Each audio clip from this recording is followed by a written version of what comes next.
So what do you guys think about that? Well, you're talking about your friend who got really set into a way of thinking. Right. And you were trying to encourage him to change the way he thought about the world, to be able to continue to develop as a person. And there's a sense in which I want to say that your friend had developed this mindset, and this person that he was to all these people in the congregation, this was a religious thing, that mindset is, in a sense, it's a person, it's a self, that's who he was. And you continue to move forward, you just displace through all these different people that you've been. In one sense, you carry forward, it's going to be more than just a physical being, but you're leaving behind so much of who you are to continue on that path that you're talking about. Yeah, that's the problem, because you have all these people. I think I think you have to realize that, or the people that are around you should realize that you're a person that's on a journey. So wherever you are may not be where you're going to be 6 months from then. And if you belong to an organization where you gain the respect of all of these people, which is what happened to me when I was teaching, then they expect you to see you always saying the same thing, or always put in that what I call a teacher in a bottle. And then if you evolve from there, then you really can't evolve from there, because people are all like a part of a clique. But I don't really know when you talk about what spirit or what soul really is, but to me, it's about being on a true journey. And people around you have to also realize that wherever you are as a person that may be presenting something, you're also a person that is on a journey, and that you're always growing. That's where my that's where that grow, learn, teach actually started from. When I realized that anybody I associate myself with now has to realize that 3 years from now, I may be saying something a little bit different, or because my understanding now is more than what it was before. And the channel's changed, and I think that's where the problem comes when you belong to a group. I think any organization should be geared to evolving, to becoming more, and to me that's what philosophy or what spirituality is truly supposed to represent. So I remember watching one of the previous videos, and you're talking about your expectations of your students, and it seems like this is similar to that, but it's the other way around. It's students' expectations of you, or of figureheads, or of someone in a position of power, or of a teaching position.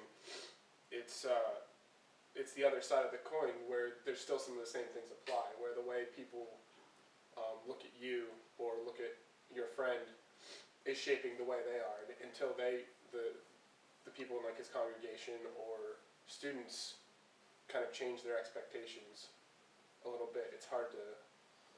I think a good teacher is a teacher that's on the journey himself, and I think whether what defines a teacher, and I think if you're really concerned not on what's on the outside of an individual, but what's on the inside, then you don't want to possess that individual, which is a problem why I never really made any money in what I do. I work the way that I work, and I teach the way that I teach, because you're not looking on the exterior of an individual. You're looking at the interior. Why would I want to possess that? So when you got a person like my friend, really ego is what keeps him there, and the attention he gets and the respect that he gets from everybody. And I think there is a respect that you can get just by commanding who and what you are. And and if a student or a person doesn't like it, then you just say, well, screw you. This is who I am, this is what I'm about, and this is what's changed. Yeah, but 2 years ago you believed this way.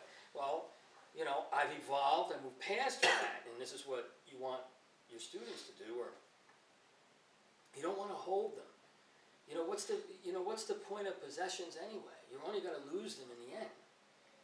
Like whatever you've gained materially, whatever you've gained, socially, you're just going to lose that. It's like that old saying that we said last time when the Buddha was dying or the monk's dying, and the last words he said was, "Give me your money." That was his words of wisdom. You know, there's nothing that you can hold on that. So I think a true teacher is really looking from and teaching from the heart, and doesn't want to possess, because what's the point? What do you have that I need, that I need to have your respect in the means of keeping you under my control?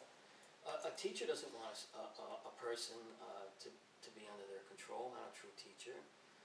You know, but then when you involve money and when you involve organizations, yeah, you need to keep that under wraps, because you need to have clientele to believe in you, because that's what supports your system.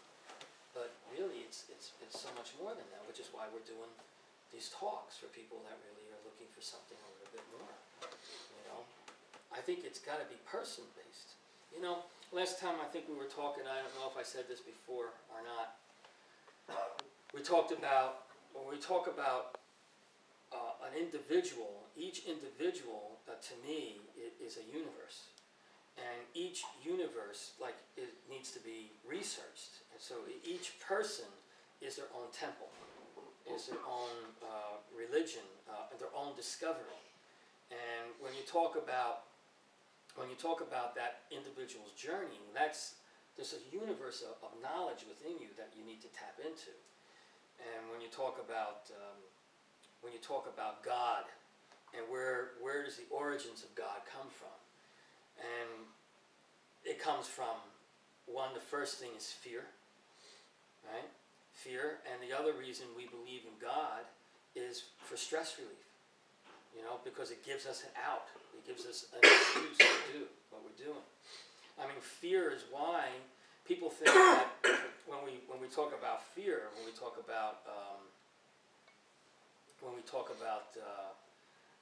people that blow themselves up in the name of God, and there's a lot of brainwashing that goes with it, but it's also the fear that goes with it. Fear of not dying for what they believe in, to prove that if they die with what they believed in, they're showing that they really believed in it. It's like fear of dying for something that they would think is meaningless.